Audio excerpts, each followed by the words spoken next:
जैसा कि आप सभी को बहुत अच्छे से पता है कि मार्केट के अंदर बड़े इन्वेस्टर के पोर्टफोलियो में जितनी भी कंपनीज होती है उन सब पे स्टॉक मार्केट के बेसिस पे इन्वेस्टर ज़रूर ध्यान देता है।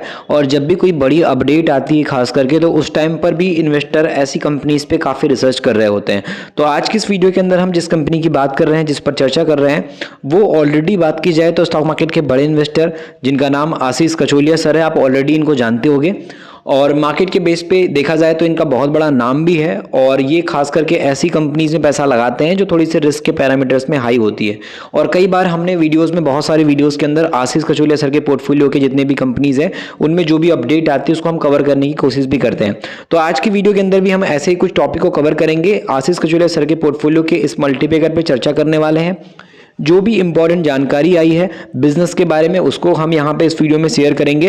तो चलिए वीडियो में आगे बढ़ते हैं और बात करते हैं। वन ऑफ द बात की जाए तो यहाँ पर फेमस इन्वेस्टर जो स्टॉक मार्केट के बेस पे पोर्टफोलियो में जिन पे ध्यान दिया जाता है, लोग ध्यान देते हैं, उसमें हम इन कंपनी के हिसाब से कुछ अपडेट को देखेंगे जो कि आशीष कचोलिया पोर्टफोलियो स्टॉक के हिसाब से यहाँ पे इस कंपनी को देखा जाता है। जो कि कंपनी बात की जाए तो यहाँ पर प्रोडक्ट या फिर सोल्यूशन के बेस पे पावर ट्रांसमिशन में काम करती है, पावर सब स्टेशन के बेस पे कंपनी का काम चलता है, टेलीकम्युनिकेशन से बिजनेस कंपनी का जुड़ा हुआ है इंफ्रास्ट्रक्चर के बेसिस पे।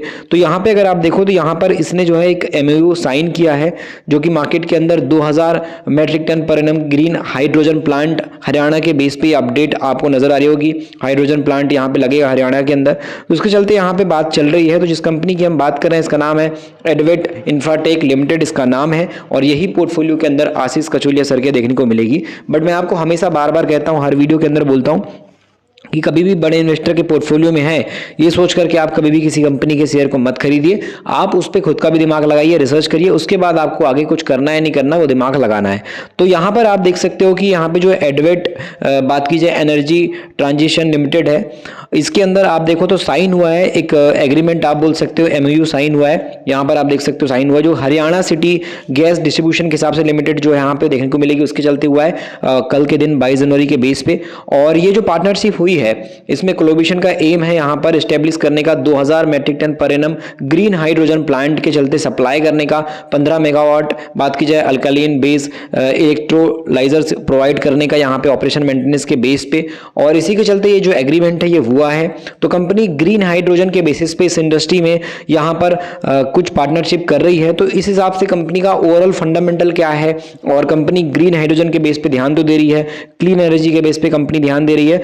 तो क्या ये कंपनी जिस इंडस्ट्री में ध्यान दे रही है उसमें पैसा बना रही नहीं बना रही है, और अभी कंपनी का फंडामेंटल क्या है, बिजनेस क्या है, उसको थोड़ा डिटेल में इस वीडियो में समझने वाले हैं। तो वीडियो का कोई भी पार्ट मिस मत करिएगा।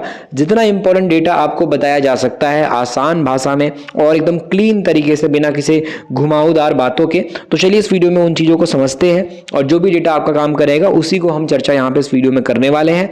और कोई भी किसी भी तरीके से आपको स्टॉक खरीदने की सलाह इस वीडियो में नहीं दी गई है। आपको एक जानकारी या फिर बात की एक तरीके से इंफॉर्मेशन, वहां पे जो चर्चा कर रहे हैं हम उसको आपके सामने प्रेजेंट कर रहे हैं। आप स्क्रीन पे देख सकते हो एडवेट इंफ्राटेक लिमिटेड नाम आपको नजर आ रहा होगा, जो कि company power transmission, power substation, telecommunication के बेस पे कंपनी काम करती है। बिजनेस वाइज अगर देखा जाए तो पावर ट्रांसमिशन सोल्यूशन, और कंपनी जो है रिन्यूएबल एनर्जी के बेस पे काम कर रही है, जिसमें मैन्युफैक्चरिंग करती है, ईपीसी सर्विस और ग्रीन हाइड्रोजन के हिसाब से कंपनी के पास प्रोजेक्ट हैं, और सोलर ईपीसी के बेस पे काम करती है। तो मार्केट वाइज बात की जाए तो कंपनी का एक अच्छा खासा काम आपको दिखाई देगा। और कंपनी जो यहाँ पर अपना फोकस करके बिजनेस चला रही है वो फ्यूचरिस्टिक बिजनेस है, चाहे रिन्यूएबल एनर्जी का हो या फिर बात की जाए ग्रीन यहाँ पे हाइड्रोजन की बात करें तो इस पे भी कंपनी का अच्छा खासा फोकस बना हुआ है। तो यहाँ पर आप देख पाओगे कि कार्बन कंसल्टेंसी, आईआरईसी ट्रेडिंग और स्ट्रेटजी इंपैक्ट रिपोर्टिंग के हिसाब से कंपनी का काम चलता है। मार्केट शेयर कंपनी का जो यहाँ पे 50% मार्केट शेयर नजर आ रहा होगा वो स्टीयरिंग टूल्स के हिसाब से, 30% इंसुलेटर सप्लाई के बेसिस पे है। और कंपनी जो यहाँ पर ध्यान दे रही है उसमें आपको नजर आएगा कि रिन्यूएबल एनर्जी में भी आपको नजर आएगा, फ्यूल सेल्स वगैरह जो होते हैं ग्रीन हाइड्रोजन के बेस पे उस पर ध्यान दे रही है। सोलर ईपीसी प्रोजेक्ट के अंदर हम बात करेंगे तो यहाँ पर भी कंपनी का ईवी चार्जिंग के बेसिस पे फोकस बना हुआ है। तो फ्यूचरिस्टिक बिजनेस पे कंपनी ओवरऑल काम कर रही है, आप बोल सकते हो। और अचीवमेंट की बात की जाए तो कंपनी इलेक्ट्रोलाइजर जो डोमेन होता है उसके हिसाब से 50 मेगावाट ईयर के हिसाब से जो यहाँ पर फैसिलिटी है प्लांट के अंदर उस पर काम कर रही है। मेजर प्रोजेक्ट भी कंपनी के पास ऑलरेडी रखे हुए हैं, जिसमें आपको ऋषिकेश वगैरह नजर आएगा, जहाँ पे कंपनी ने जनवरी 2024 के बेस पे कंप्लीट किया था। वहाँ पे भी कंपनी का हाइड्रोजन के बेस पे बड़ा प्रोजेक्ट था। उसके अलावा अंडर कंस्ट्रक्शन के बेस पे KPI ग्रीन गुजरात के हिसाब से बात की जाए तो यहाँ पे कंपनी का काम चल रहा था। फरवरी 2025 तक का यहाँ पे आपको प्रोजेक्ट नजर आ रहा होगा। उसके अलावा कंपनी का एक डील भी साइन की है जिसमें एलोकेट 100 मेगावाट कैपेसिटी के हिसाब से कंपनी का यहाँ पे अलग अलग फेज में मैन्युफैक्चरिंग का काम यहाँ पे कंपनी ध्यान दे रही है। एक्सपेंशन गोल भी काफ़ी अच्छा है। बैकवर्ड इंटीग्रेशन की बात करें तो कंपनी यहाँ पर स्टेबलाइजिंग के हिसाब से काम कर रही है। इलेक्ट्रोलाइजर मैन्युफैक्चरिंग प्लांट के हिसाब से फोकस बना हुआ है। 2030 तक कंपनी की कैपेसिटी 1 गीगावाट के हिसाब से बहुत बड़ा नंबर जो होता है 1 GW 2030 तक, उस पर कंपनी काम कर रही है। एक बड़ा टारगेट लेकर के, एक्सपेंशन लेकर गोल कंपनी ने बनाया हुआ है। प्रोजेक्ट डेटा की बात करेंगे तो कंपनी के पास 450 से ज़्यादा कंपनी के पास जो है प्रोजेक्ट कंप्लीट हो चुके हैं। 90 से ज़्यादा कस्टमर्स वर्ल्ड वाइड हैं और 45 जगह पे कंपनी की प्रेजेंस देखने को मिलती है। तो ऑलमोस्ट हम बात करें तो ये कुछ फंडामेंटल के बिजनेस वाइज डेटा है जो हमारे सामने अभी प्रेजेंट है। अब कंपनी के नंबर्स को देखते हैं, नंबर किस तरीके से है और कंपनी एक्चुअली में कितना प्रॉफिट कमा पा रही है, कितना सेल्स निकाल पा रही है। देख सकते हो मार्केट कैप 1701 करोड़ का काफ़ी छोटी सी रिस्की कंपनी है मार्केट कैप के हिसाब से देखा जाए तो। और करंट प्राइस इसका 1575 है जो कि 995 से बढ़कर के 2260 तक गया था, लेकिन गिरावट की वजह से भी 1575 का शेयर नजर आ रहा होगा। प्राइस टू अर्निंग रेशियो इसका 64 का है और ROC ROE इसका 39 से 33% के आसपास, तो ठीक ठाक कंपनी के अंदर है। प्रमोटर होल्डिंग 69%, कोई भी शेयर आपको गिरवी नजर नहीं आएगा। प्लेज आपको 0% का देखने को मिलेगा। कंपनी अपनी सेल्स बढ़ा रही है 68% से और प्रॉफिट बढ़ा रही है 95% से। तो कंपनी इस इंडस्ट्री में काफ़ी अच्छा प्रॉफिट अभी निकाल पा रही है।